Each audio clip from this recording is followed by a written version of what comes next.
So hi, everyone. Thank you to have us.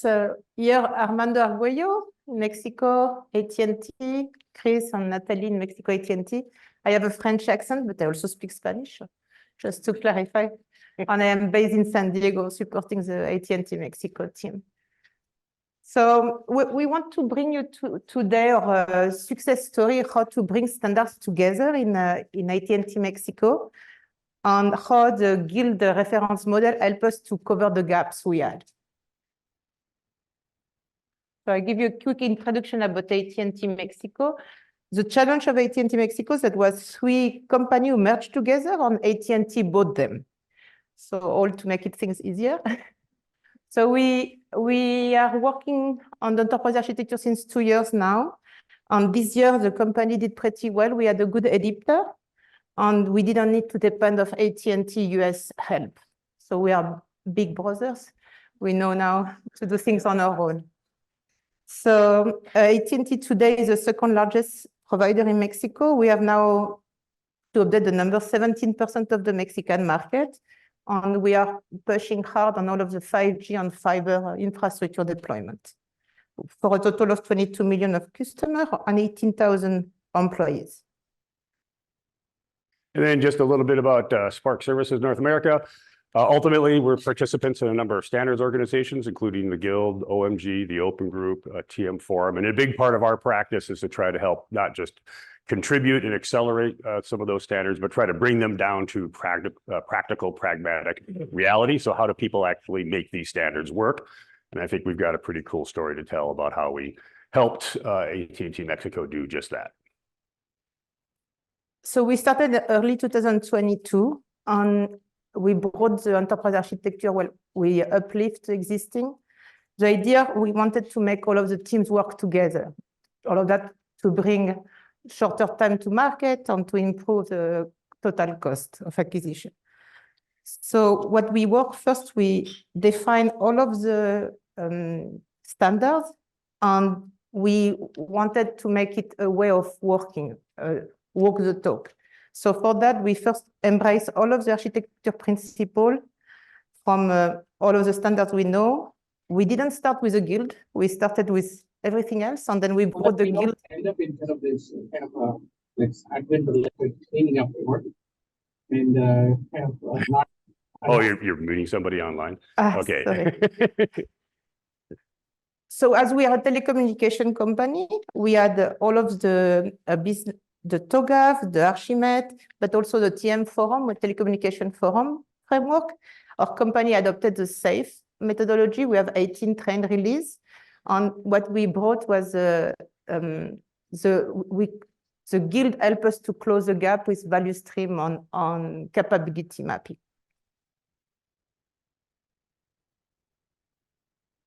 So how did we start? We first started to train people. We had around 80 architects who didn't report to us, who were divided by tower, or if you want, by business.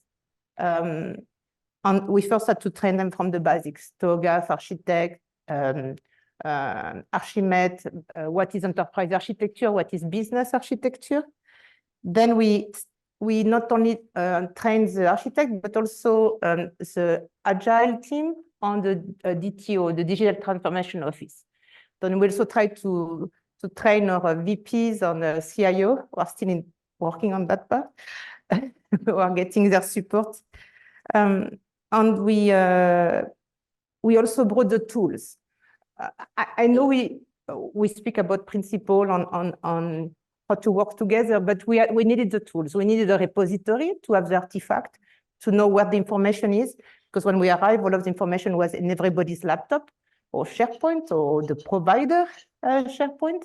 So we had need this tool, and the tool was more than only a repository. It was also for us to bring the methodology TOGAF. So we had this extension we brought into the tool, all of the TM Forum frameworks that we needed, and we model with Archimate. So that was really what brings us the tool. And we brought other tools was to understand the as-is. We didn't know how many applications, what it was a business application, what was a tool, what was not a business application. So we use a service now for the application portfolio. We went further down. We went to the technology portfolio. We brought the CMDB because everything was not automatized. Thanks to the discovery or capability, we were able to scan our network and to find what was IT, what was shadow IT. And we also work on everything we saw as API to have an inventory of our API. But we not only did that, we also start to build because we didn't want to be only a practice of telling you how to do things. We also wanted to start to do things. So our company was built on a safe train release, and we had two factories, and we brought the different building blocks we wanted to be able to progress. But before that, maybe Chris wants to show how to. So kind of the big picture is, to, again, like Nathalie said, to have a centralized, governed architecture repository. Again, we chose, or I should, give credit to Nathalie and Tonio, that, hey, we're architects, we shouldn't have to build all this stuff from scratch, right? Isn't like one of the #1 architecture principles reuse, right? So we wanted to, see if we could exploit existing standards like Archimate. So that is the de facto language of choice by enterprise, business, and solution architects. We, again, because of the telecommunications affiliation, we basically brought into the enterprise architecture repository all of the TM forum reference models. I'll be talking a little bit more about that in a little bit for people that might not be familiar with it, but a lot of very rich content. But the idea being is that, the architects, work with stakeholders and projects following, the TOGAF architecture development method. So kind of some of the stuff Shaylin was talking about earlier.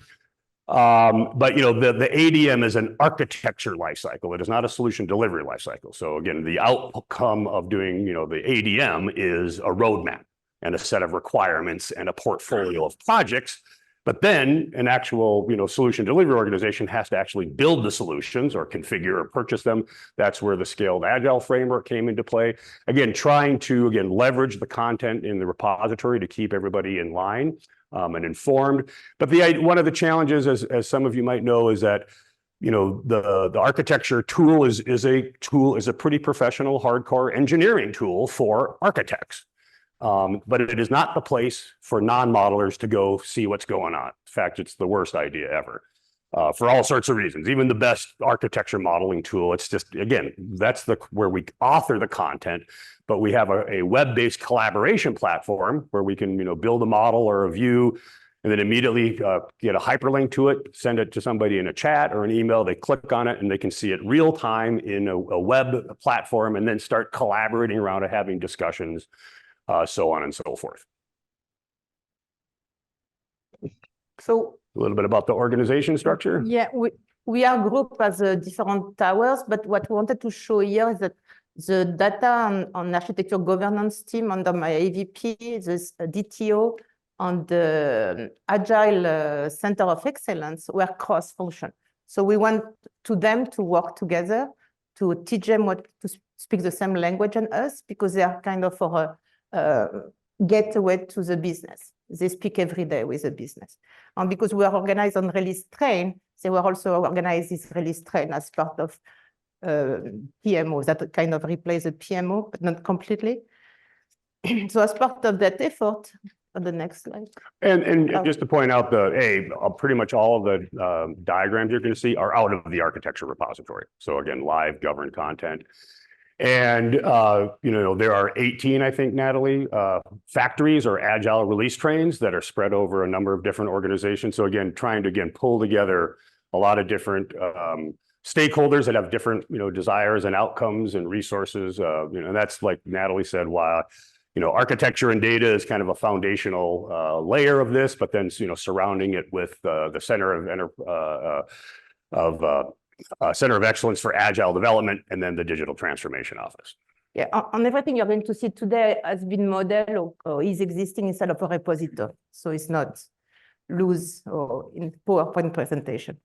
So here is our factory or train release that was from last year. This year it grew a little bit.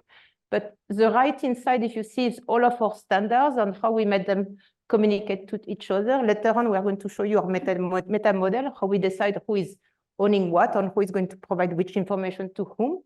So as I was speaking before, we have all of the TOGAF methodology, the modeling in Archimate, everything with related to a repository with Sparx, the Guild on the TM forum reference, but also our information governance or data catalog or application portfolio management or CMDB. Was also interesting how we collaborate with the operation to show them that we could bring them an automatized CMDB, or not anymore, no more Excels. And also help us to identify gaps we were having with IT or non-IT or shadow IT elements. We were speaking before about how to find non-shadow IT. So we use that. And also to start to bring some governance. And then on the left-hand side is a building block to support our target architecture, because we also build the target architecture within the repository and was part of the training to the architect, because we were having a lot of application architects. We didn't have solution architects or business architects. So we were trying to raise them out from their application to really a business domain, a capability. So on the left-hand side is the part that my colleagues from integration on data platform push. So we went from microservices with exposing everything to the digital channel using the WSO2 open source platform with API gateway on the customer identity management, which also support everything with social login on FIDO2 we were speaking about before. So we wanted to walk the talk, right? Or talk the walk? Which? No, walk the talk. Sorry, sometimes I get confused. So for the next slide, it's just a zoom for you to see a little bit more. All of our source of information on the reference model we used. And just one thing to point out with the diagram, the arrows are a way to represent dependencies, not data flow. So again, sometimes data flow is one way, sometimes it's other ways, sometimes it's bidirectional, but kind of trying to represent this collection of industry standards and best practices and products and tools. How do they kind of build upon one another to kind of create a more comprehensive, complete ecosystem? And was a journey, right? We didn't have everything. When I first met Chris, was about the TOGAF architecture method representation that I wanted to have in my repository in the Sparx. And then we also wanted, because we're a telecommunications company, add our TM forum framework.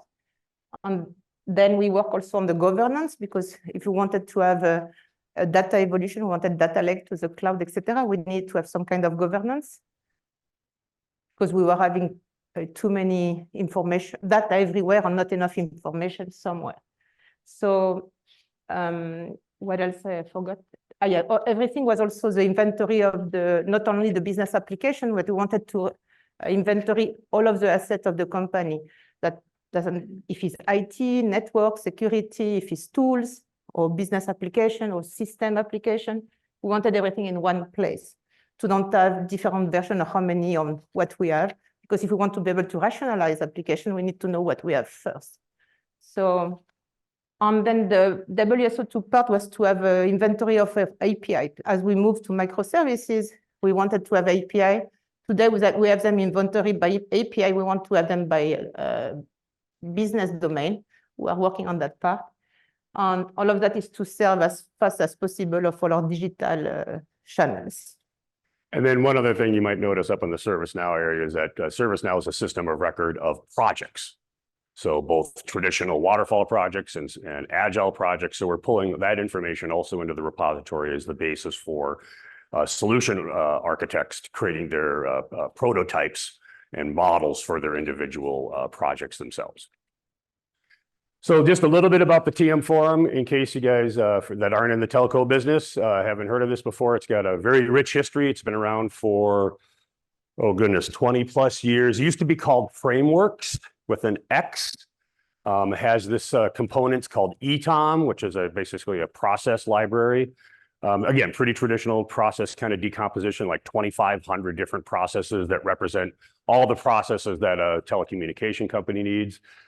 There's also a thing called TAM, which is a kind of a more old-fashioned monolithic application architecture model. So it's a way of categorizing different types of applications that a telecommunication company needs to have, as well as an information model called SID. And there's a new thing that we're getting aligned with that you'll see a little bit about in a bit, called the functional framework, which is basically a new application architecture landscape that's going to subsume TAM and be more oriented towards modern day microservices and APIs. And then just a little bit about SAFE. So, the Center of Excellence for Agile Development, brought in Scaled Agile, which I think is not uncommon. Just out of curiosity, how many people here are using SAFE somewhere in their organization? So it's pretty popular. And one of the things that was pretty evident to us that we had to figure out is how do we integrate what the planning and execution folks do according to SAFE with the TM forum perspective, TOGAF, ADM, and then eventually the guild. But one of the things that is just worth recognizing, for those of you that didn't already know it, is that SAFE also uses the word value stream in an overloaded, terribly confusing, unhelpful way. And with all due respect to the SAFE team, because they've made some great products and some good solutions, I think from our perspective might be a little arrogant, coming from because we're enterprise architects, we know better. That maybe, right, is maybe a different term could have been used because it causes confusion. So just to be clear, there are two sets of value streams in SAFE. Operational value streams, which we feel are really more business operations. So it's part of the operating model, not the business architecture model. Again, doesn't mean it's not useful, but they're not, architecture value streams according to the Guild and TOGAF. And then development value streams, which are really in practice, at least in Mexico, collections of initiatives that are delivering something, some product or solution. So they're really more project management kind of portfolio thing. So as opposed to, again, the Guild, definition of a value stream, as I'm sure you're familiar with. One of our challenges, I think we've started to make some progress, as you'll see when we get towards the end of it, is trying to change people's, particularly planners and decision makers, understanding of what a real value stream is, what it means, how it can be useful, and how to differentiate it from some of that more traditional terminology. All right, so this is, in my opinion, this is where it all comes together. We build a model of our model. Yep, it's a model of our model, right? And as many of you may know, we call this a meta model, right? So, but it's really, really important to have one of these. Again, you certainly saw some of that in Chalin and Jim's presentation, but a meta model is basically a way of describing what are we going to model, what are the parts of the model, what words, what names do we give those things, what do they mean, what properties they have, and how are they going to be related to one another? Because a big part of doing this stuff in practice is, it's one thing to have a list of processes or a list of value streams or a list of capabilities, but you got to cross map all this stuff. And you need to have a strategy for doing it. So if you look at this, it's pretty ambitious. So there's a lot of lines between things. The one thing I'll point out is that the lines that have red labels are ones that we've proposed that we have not done yet. So we're still working on it. One of the nice things with the TM forum content, again, our color-coded legend here is trying to represent all that blue stuff that comes from the TM forum. So that's all predefined, names, definitions, some properties, but it also is mapped internally to itself. So we kind of got all that out of the box. Then there's this is where we again found that the Guild had a very compelling solution to our problem, which is that the TM forum's working on a capability model and a value stream model, but it's not done yet.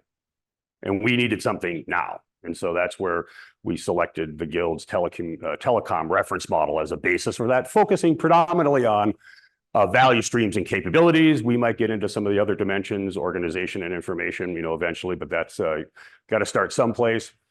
And then the Digital Transformation Office is, responsible for initiatives and agile release trains. But they also have these things, again, called safe development streams. And so those were being managed in an Excel spreadsheet. They're now being managed within the architecture repository. So there's a single source of truth, and we can do these mappings. And so again, some of the mappings we've done, we still got more mappings to do. We'll show you some examples of those in just a little bit. But one of the things that we did need to do and fill a gap was right here. As some of you may know, the Guild reference models have a lot of great content, but they're particularly the capability model and the value stream models are not cross-mapped out of the box. So that's a gap that we needed to fulfill. And we've, with AT&T's permission, we might contribute, some of those mappings back to the team. Again, they're preliminary. We'll talk a little bit more about what we did and what more we have to do about it. But ultimately, the rest of our slide deck is going to be going through telling the story of, how we started here, went there, examples of how it kind of all maps together, and then some of the visualizations that we were able to create after doing all that. So here is an example of our mapping between value streams and capabilities. We had to do it very rapidly, so we had to do it pretty high level. So we basically did L1 capability mapping to value stream stages. And we did it initially in a spreadsheet, and then we've got an ETL tool that pulls all that stuff into the repository so we can create renderings of things like on the right. So again, the original data source, just because of convenience, was Excel, but then now the system of record is the EA repository. One of the things that came out of doing this, and you guys probably know from having tried to do this yourself, is that this is not easy. And it occurred to us after we did it that we probably needed to provide clear guidance on how to do it, because basically the guidance we gave people is make it up.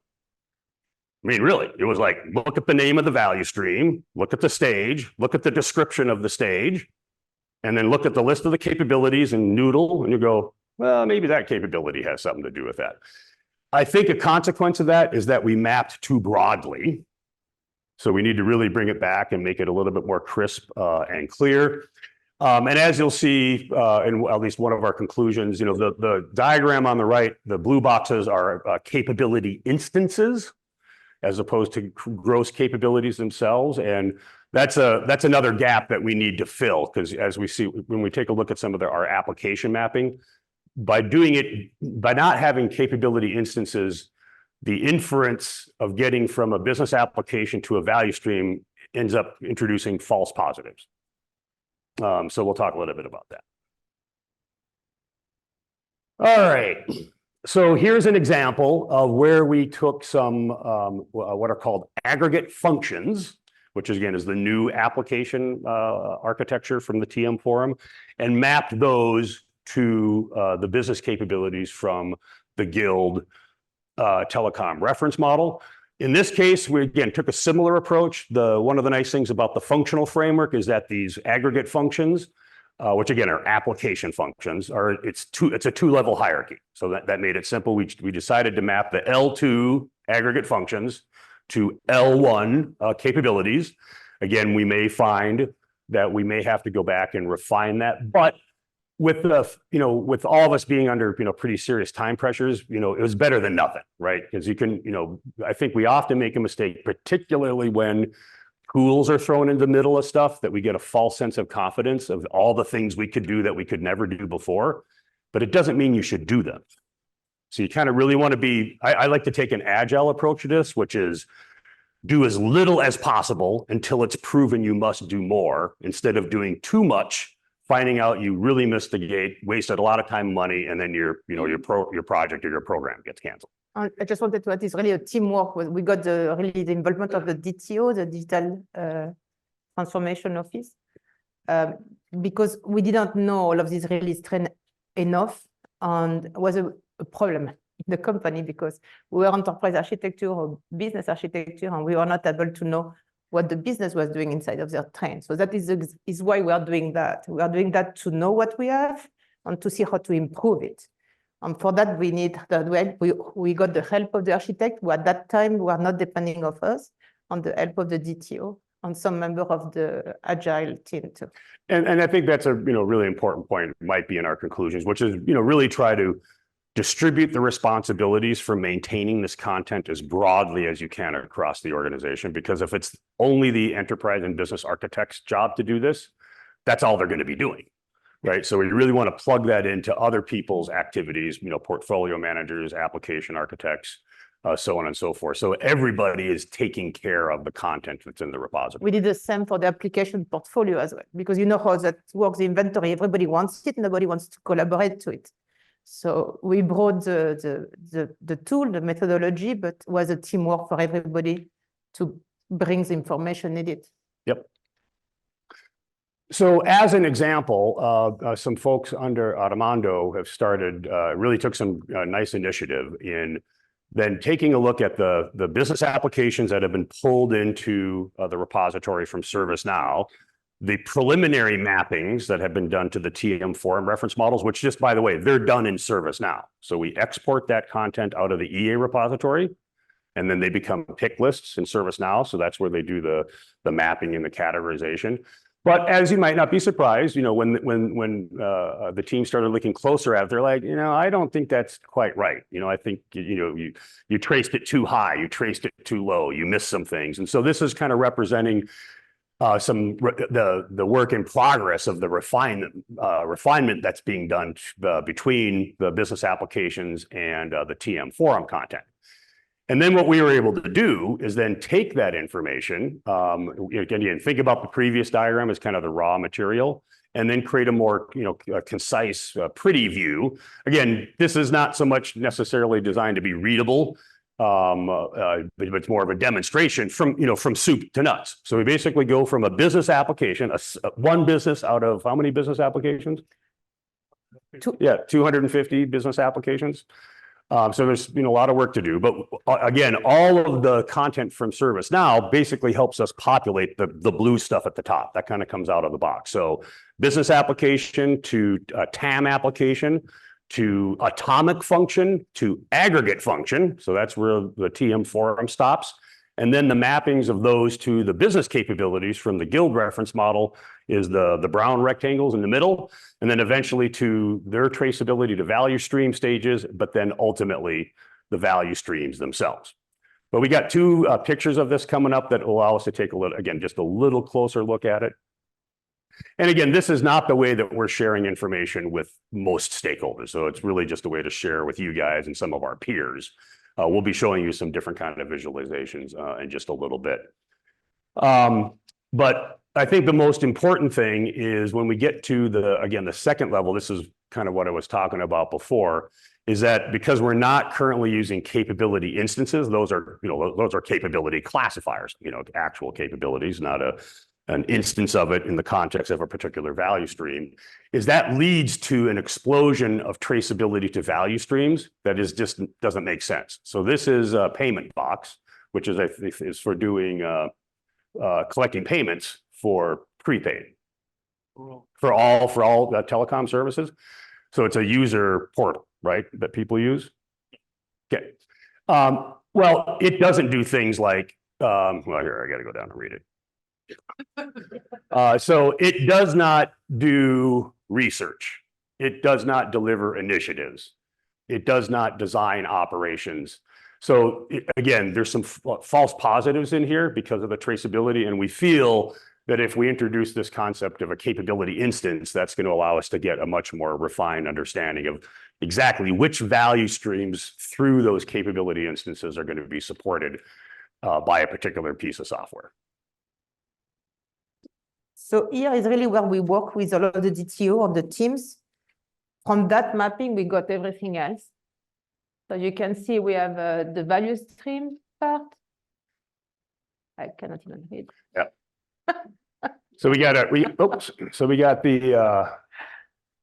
the guild value streams and capabilities, because one of the things is we thought we were just going to do value stream tracing to the portfolio, but then we stumbled across some projects that are like, these really aren't related to value streams. They're more internally focused, not really product value focused. So we started then mapping to capabilities. And then we've got the kind of orange Initiative. things on the right, those are the initiatives. Initiative. And then the things in the middle, those are the safe development value streams. And we extended Archimate to accommodate all this sort of stuff. But what, this was, I think, Nathalie and Armando, we did this over the course of about 6 weeks or so, with the digital transformation office. And again, this was the stencil or canvas on which we did the mappings, but it's not necessarily how we're sharing the information again with people. Too far.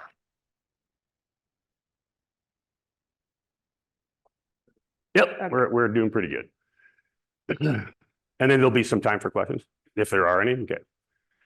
So, here's an example of some of the visualizations that we've been able to deliver. So, part of it is just understanding how many initiatives are traced to each guild value stream, how many development value streams are traced to those as well, putting them together in a graph, and the platform allows you to click on these rectangles and make them bigger so you can actually, again, read them.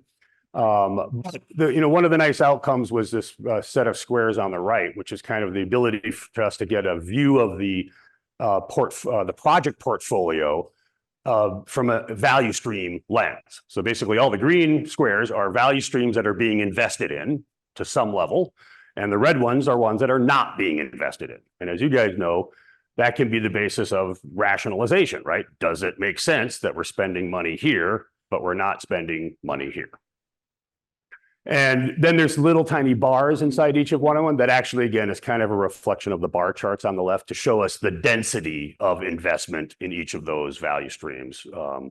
Because some of them that I think make a lot of sense, like acquire product is, not surprisingly, the number one value stream for a lot of the project investments. And then That is where also we are going to look at the enterprise and business architect, how to concentrate our effort to make sure we are not duplicating effort. Exactly, and try to bring that, holistic view across all the different, agile release trains, because every VP is looking at kind of their own slice of the world, but enterprise architecture is an opportunity to paint a much, broader picture. And then same kind of view from a capability perspective.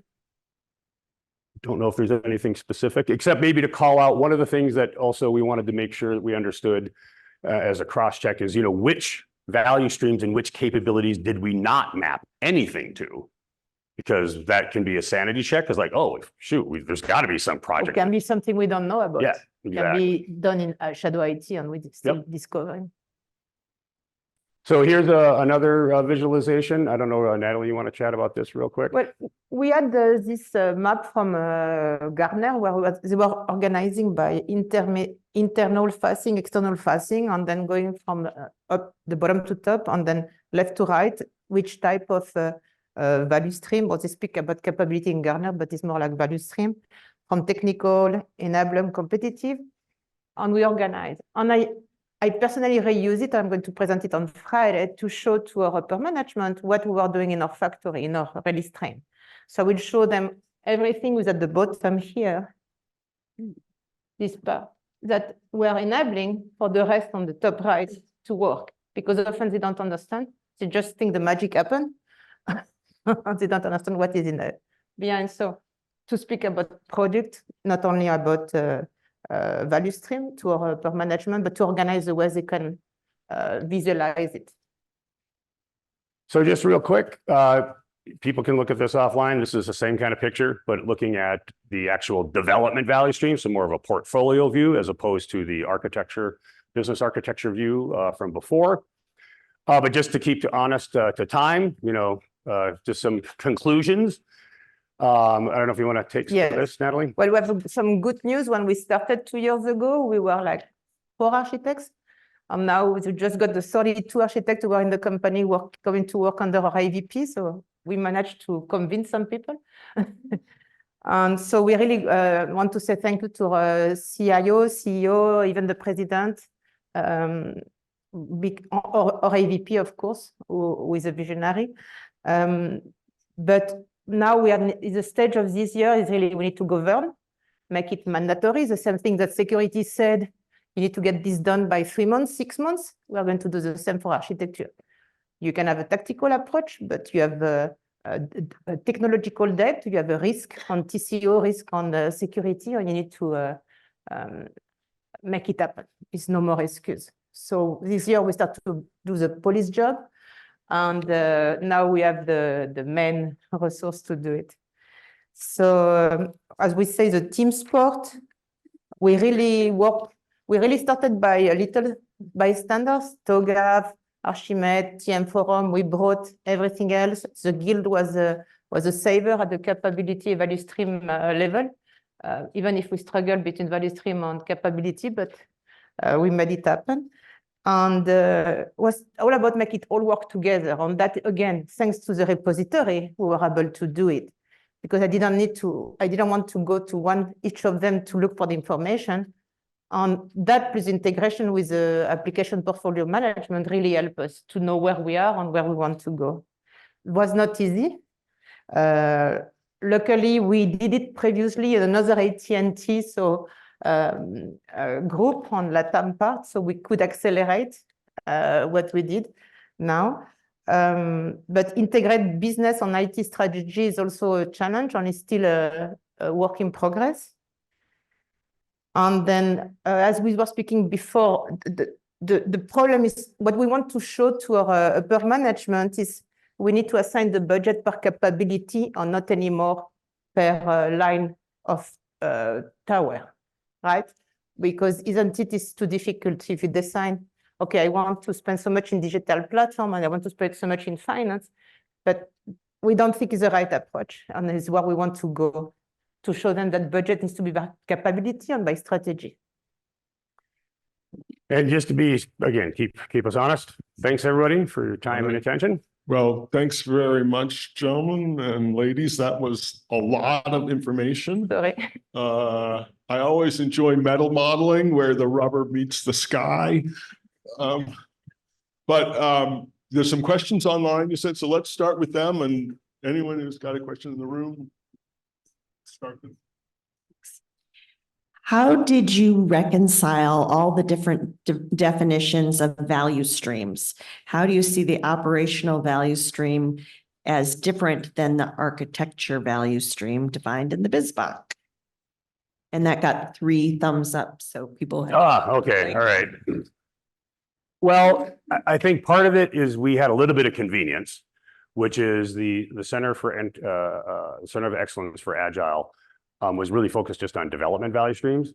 So there really was, we didn't have to really wrestle with operational value streams at this point. That might be some work, that's underway, but, I might surmise that since we might be a little ahead of that, that maybe we can, influence them to use the guild value streams, as true architecture value streams instead of getting into this operational stuff. And anyway, the TM forum content is going to have a library called eTOM, which is a process model of 2,500 processes. So if we needed to do operational process stuff, we got a library of that already. So just a quick question in regards to hopefully a quick question. We all know how this goes, right? And then a quick answer, right? In regards to just the adoption of the tools and kind of trying to get that tribal knowledge out of all of the architects and out of all of the engineers' heads. One of our struggles has always been not necessarily the tool. We'll throw them a place to collaborate and a place to go work or a place to throw this stuff out there so the EAs and everybody else on our teams can go get it. But how do you get that buy-in? How did you guys get that buy-in from them to actually jump on the tool and take that tribal knowledge and put it into a mapping that was standardized? Just curious. Well, we started by evangelization, like we were reading them the Bible. And some of them bought in, some of them not so much. The problem we were at that moment, they were not reporting to us. So was not authority on what their activity were. So it was really about training, showing them a different view, was opening their eyes, things that they were concerned about, suddenly they were finding answers. And then we did some kind of mentoring. So we were having office hours. Yep. So we were giving them a lot of training, but from the basics, right? So what is enterprise architecture? What is business? What is TOGAF? How we use Archimate? It's okay if you make mistakes. The good thing of our tool, we could collaborate, so it was not anymore in everybody's laptop, but in a centralized place. And after that took time on effort, but we'll say 10% come on board right away, and the rest we had to pull them. And so what we're going to do this year, we're going to start to govern. So it's not anymore optional. We brought also all of the work of the SAFE and DTO into the platform, the security team. We are bringing the network team. So if you want our platform, it's mandatory to use if you want to do any project. So that if kind of, we are helping them to help ourselves. And so this year is really about implementation, execution, and governance. We did all of we lay off all of laid all of the basics the last 2 years, and now is all make it happen. But it's true that we really suffer for people to leave their visual on PowerPoint, on Excel. So, One more. sorry. Sure. Try to be quick, so we can fit these two people in. Can you expand on what the aggregate function is and where it came from? Sure. Just real quick. Again, I could send some people some links, but it comes from the TM forum. It's called the Functional Framework. So it's one of the 4 core frameworks from the TM forum. Again, it's replacing this older, more monolithic thing called TAM, the Telecommunications Application Management model. And you really can think of them, and this is where I want to be careful about overloading this term, but one could think of them as application capabilities. But we're not going to use that word to confuse people. So we're going to use function because that's a little more operational, but they basically represent high-level collections of behaviors that systems do to support the business. So I appreciate all the work you guys did to reconcile the meta model of the Guild and TOGAF and all of that. I have a more concrete question. You used TM Forum, so you have a whole set of ODA vocabulary. You have Business Architecture Guild vocabulary, and you also have, I assume, whatever your users described their business as before you showed up. So my question for you is, what language, which do your users speak TM Forum now? Do they speak Guild? Or did you translate all of that into their language? We trained 250 people in the company to the TM Forum frameworks. We also trained them on the TOGAF, but the TM Forum was everybody. It was not only the architect. Everybody could have action on the safe part. But depending on what we're speaking, like, for example, all of the Archimate modeling there, or the Guild is more the business architect. If we're going to the business, we're more on the TM Forum part or more on the lingo of the company part. We're trying to show them big building blocks to explain to them how things work together. We don't show them too much the back of the house, but we told them with that, we already have it, we can get it done, and then we get it done fast and cheap, so that they like this language. Wow, that's a big accomplishment. Congratulations. Thank you. Hi, folks. Thanks so much for this. We're tackling something similar in my organization, and it's helpful to see that it has value. I have a communication and governance question about version control. Having started with a reference model basically out of the box, how are you handling the impacts that flow through the system as you mature it to tailor it to your business itself? What are the impacts like on various parts of the organization? And how do you coordinate that so that it all continues to work? Well, that is a challenge. I mean, part of where we're at is we're for right now, because there's so many moving parts and so much stuff to do, we're kind of accepting the Guild content as is and saying, we just, we believe it's good, sound content, no reason to mess with it except for some of those mappings. However, the TM Forum comes out with a new version of their content every 6 months. And so, and particularly the functional framework, like in the last version, we're on 22.5, which means it was from 2022 midway through the year. We're going to get to 23.5, which was from the end of last year. There are 107 new aggregate functions that were not present, which is going to impact our mapping. So we have a model management versioning capability within the repository, so we can have multiple versions of the framework simultaneously accessible, but they're differentiated from one another. And we've got a capability that we can migrate mappings. So A, we can do comparisons. So we can compare the old version to the new version. It'll spit out a report, tell us what's different, what's the same, blah, blah, blah. And then we also have a feature where we can migrate the mappings. So all the lines that you saw between things that are mapped to 22.5 aggregate functions. When we load 23.5, we'll be able to, semi-automatically migrate probably 90% of them to the new version, but some of them are going to require some manual, reconciliation. But you pointed out, again, one of the real challenges with this is it's, doing this at one point in time when everything's static, that's the easy part. But then when things start changing, that's when things get difficult. But as you guys perhaps know, at least my opinion is, that's the essence of what good architecture is about, is being able to respond to change. So we kind of designed that into our approach. It's worked out pretty well. We don't change every 6 months, but We don't. Just because there's a new version, we do not necessarily we are in migrate. 22.5, 22 is a year. So 2022, the mid-year release. We are moving now to the 2023 mid-year because we avoid the beta one. Yep. And but yes, we're also going to work on our API versioning, on our modeling versioning. We are working on all of that. But yes, it needs to evaluate. The technology evaluates. So